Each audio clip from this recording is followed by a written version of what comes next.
ನಮಸ್ಕಾರ. ನಾನು ನಿಮ್ಮ ವಿಷ್ಣು ಹಾಡ್ಕೇರಿ.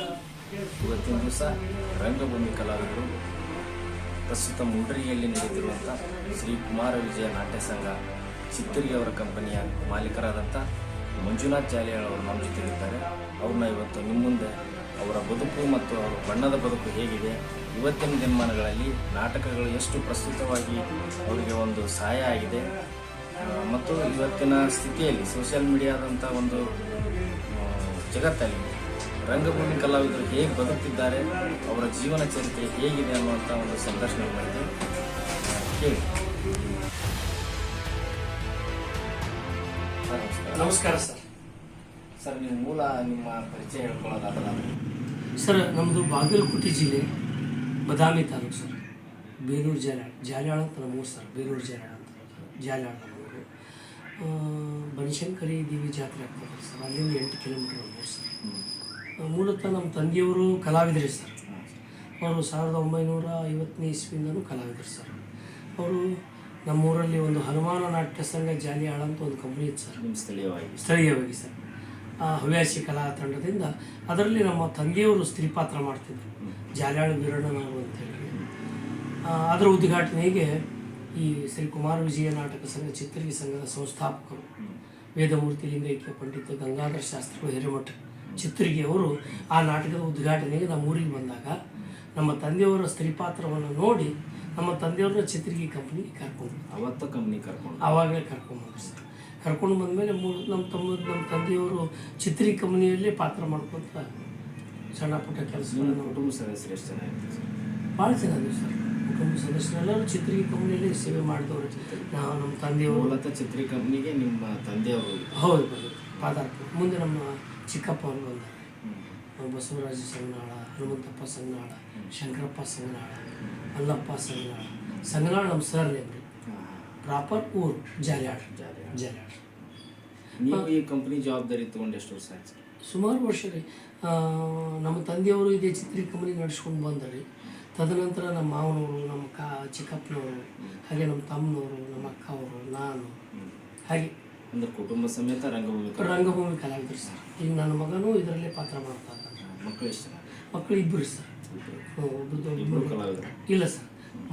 ಮೊದಲೇ ಮಗಳು ವಿದ್ಯಾವತಿ, ಹಾಗೆ ಡಿಪ್ಲೊಮಾ ಮುಗಿಸಿದ್ಲು. ಮದುವೆ ಮಾಡಿಕೊಟ್ಟಿದ್ದೀನಿ ಸರ್. ಅವ್ರು ಈ ವೃತ್ತಿಯಲ್ಲಿ ಇಲ್ಲ ಸರ್. ಈ ನಿಮ್ಮ ನಾಟಕ ಕಂಪ್ನಿ ಒಳಗೆ ಎಷ್ಟು ಜನ ಕಲಾವಿದರು ಸರ್? ಸುಮಾರು ನೋಡ್ರಿ 8ರಿಂದ 10 ಜನ ಪುರುಷ ಪಾತ್ರಧಾರಿ ಮತ್ತು 4 ಜನ ಸ್ತ್ರೀ ಪಾತ್ರಧಾರಿ. ಈ ಇಬ್ಬರು ಸಂಗೀತ ಬಳಗ. ಒಟ್ಟಾರೆ ಎಷ್ಟು ಜನ ಕಲಾವಿದರು? ಅಷ್ಟೇ ಕಲಾವಿದರು ಸುಮಾರು ಒಂದು 16 ಸೀಟ್ ಆಗ್ತಾರೆ. 15-16 ಸೀಟ್. ಮತ್ತು ನೈಪಥ್ಯ ಕಲಾವಿದರು ಬೇರೆ ಸರ್. ನೈಪಥ್ಯ ಕಲಾವಿದರು ಅಂದರೆ ಸ್ವಿಚ್ ಬೋರ್ಡ್ ಅಂದರೆ ವಿದ್ಯುತ್, ಆಮೇಲೆ ವಸ್ತ್ರಾಲಂಕಾರ, ಮೇಕಪ್ ಮ್ಯಾನ್, ಆಮೇಲೆ ಅದರಂತೆ ಹೊರಗಡೆ ಬುಕಿಂಗ್, ಕೌಂಟ್ರಿ, ಆಮೇಲೆ ಒಂದು ಸಂಸ್ಥೆ ಅಂದರೆ ಒಂದು ಸುಮಾರು ಒಂದು 25ರಿಂದ 30 ಜನ ಅಂತೂ ಬೇಕು ಸರ್. 25ರಿಂದ 30 ಜನ ಬೇಕು. 30 ಜನ. ಈಗ ನೀವು ಬಹಳಷ್ಟು ಈ ಕರ್ನಾಟಕದ ಬಹುತೇಕ ಪಟ್ಟಣಗಳಲ್ಲಿ ಅಡ್ಡಾಡ್ತೀವಿ. ಈಗ ಈ ತಿರುಗಾಟದಾಗ ನಿಮ್ಗೆ ಬಹುಮುಖ್ಯವಾಗಿ ಈ ರಂಗಭೂಮಿಗೆ ಒತ್ತು ಕೊಡುವಂಥ ಪ್ರದೇಶ ಯಾವುದಾದ್ರೂ ಇದ್ರೆ ಯಾವ್ದು ಹೇಳ್ತೀವಿ? ಎಲ್ಲರೂ ಕೊಡ್ತಾರೆ ಸರ್. ಹೆಚ್ಚಾಗಿ ಜಾತ್ರೆಗಳೆಲ್ಲ ಹೋಗ್ತಿರಲ್ಲ? ಬನಶಂಕರಿ ದೇವಿ ಜಾತ್ರೆ ರೀ, ಮೈಲಾರ, ಕೊಟ್ಟೂರು, ಶಿರ್ಸಿ, ಕುಕನೂರು, ಸುಮಾರು ಎಲ್ಲ ಜಾತ್ರೆಗಳು, ಅಮರೇಶ್ವರ, ಎಲ್ಲ ಜಾತ್ರೆಗಳು ಒತ್ತು ಕೊಡ್ತಾರೆ ಸರ್. ಎಲ್ಲ ಜಾತ್ರೆಗಳಲ್ಲಿ ಸುಮಾರು ವರ್ಷದಲ್ಲಿ ನೀವು 12 ತಿಂಗಳಲ್ಲಿ ಕಂಪ್ನಿಗಳನ್ನು ಜಾತ್ರೆಗಳಲ್ಲಿ ಎಷ್ಟು ತಿಂಗಳು ನಡೆಸ್ತೀರಿ? ನೋಡಿ ಸರ್, ಬನಶಂಕರಿ ದೇವಿ ಜಾತ್ರೆ ತಿಂಗಳ ಮೇಲೆ ನಡೆಯುತ್ತೆ ಸರ್. ಕೊಟ್ಟೂರು ತಿಂಗಳ ಮೇಲೆ ನಡೆಯುತ್ತೆ. ಶಿರ್ಸಿನೂ ತಿಂಗಳ ಮೇಲೆ ನಡೆಯುತ್ತೆ.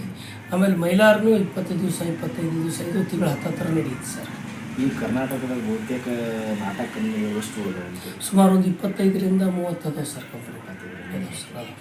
ಈಗ ಓಡ್ತಾ ಇದೆ? ರನ್ನಿಂಗ್ ಅದಾವೆ ಸರ್. ಎಲ್ಲ ಸಂಸ್ಥೆ ಪ್ರಾರಂಭ ಅದಾವೆ ಸರ್.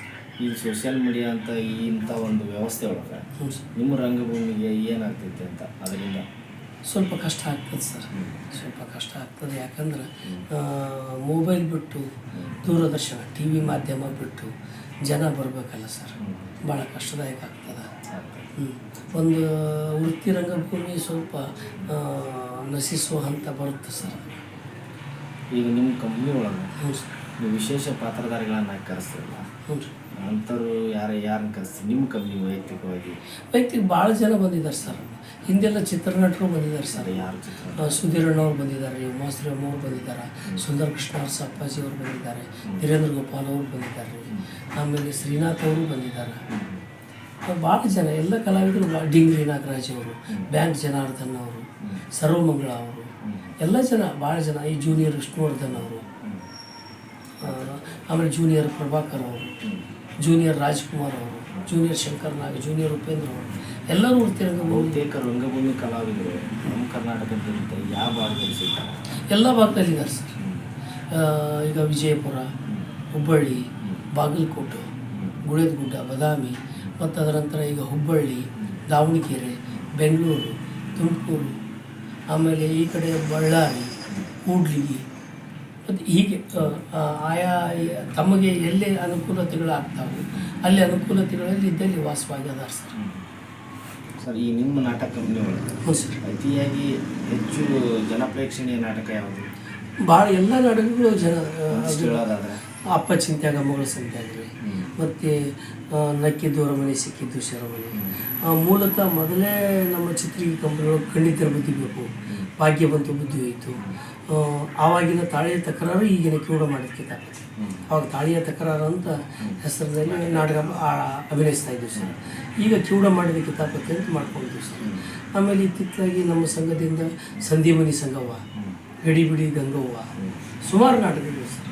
ಎಲ್ಲ ನಾಟಕಗಳು ಜನಪ್ರಿಯತೆಯನ್ನು ತಂದುಕೊಟ್ಟಿದ್ವಿ ಸರ್. ನಾಟಕಗಳು ಬಹುತೇಕ ನಾಟಕಗಳನ್ನು ನೋಡಿದಂಥ ಹಿರಿಯರು ಇರ್ತಾರೆ, ಅವ್ರು ಏನು ಹೇಳ್ತಾರೆ ರಂಗಭೂಮಿ ಕಲಾವಿದರು? ರಂಗಭೂಮಿಗೆ ಸಾವಿಲ್ಲ ಅಂತ ಎಲ್ಲ ಕಲಾವಿದರು, ಕಲಾಭಿಮಾನಿಗಳು ಹೇಳ್ತಾರೆ ಸರ್. ಪ್ರೇಕ್ಷಕರು ಪ್ರೇಕ್ಷಕರು ನಾಟಕದ ಬಗ್ಗೆ ಭಾಳ ಈಗ ಇತ್ತಿತ್ತಲಾಗಿ ಬಹಳ ಒಲವು ಬಂದಿದೆ ಸರ್ ಇತ್ತೀಚೆಗೆ. ಮತ್ತೆ ಪುನಃ ಜನ ನಾಟಕ ನೋಡ್ತಾ ಇದ್ದಾರೆ ಸರ್. ಹಳೆ ಒಂದು ಕಾಲಘಟ್ಟಕ್ಕೆ ಬಂದಿದೆ ಸರ್.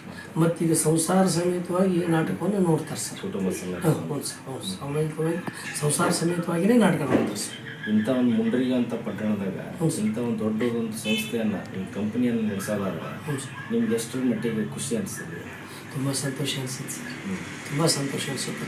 ಭಾಳ ಒಂದು ಒಳ್ಳೆಯ ರೀತಿಯಿಂದ ನಮಗೆ ಪ್ರೋತ್ಸಾಹವನ್ನು ಕೊಡ್ತಾ ಇದ್ದಾರೆ ಸರ್. ಹೌದು ಸರ್.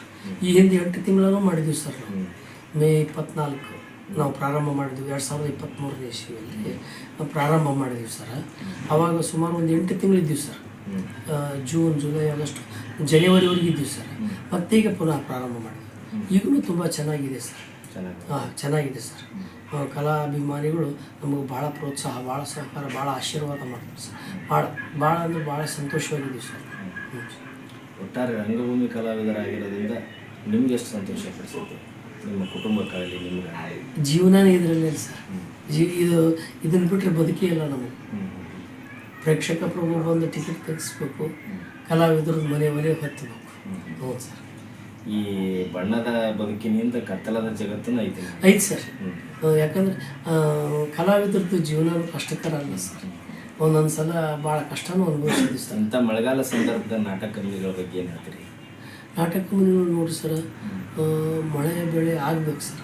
ಮಳೆ ಆದರೆ ಬೆಳೆ ಆದ್ರೆ ಎಲ್ಲರದು ಹೌದ್ರಿ ಉಪಜೀವನ. ನಮ್ಮದು ಸಹಿತ ಮಳೆ ಆಗಿ ಚೆನ್ನಾಗಿ ಆಗಿ ಬೆಳೆ ಬಂದರೆ ಎಲ್ಲರ ಕೈಯಲ್ಲಿ ಅನುಕೂಲತೆಗಳಾಗ್ತಾವೆ. ನಮಗೂ ಒಂದು ಅನುಕೂಲತೆ ಸರ್. ಪ್ರೇಕ್ಷಕ ಪ್ರಭು ಬಂದು ಧಾವಿಸಿ ಬಂದು ಟಿಕೆಟ್ ತೆಗಿಸಿ ನೋಡ್ತಾರೆ.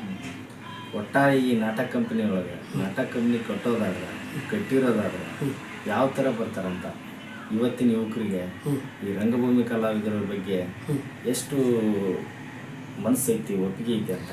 ಅದು ನಾಟಕ ಚೆನ್ನಾಗೈತೆ ಸರ್.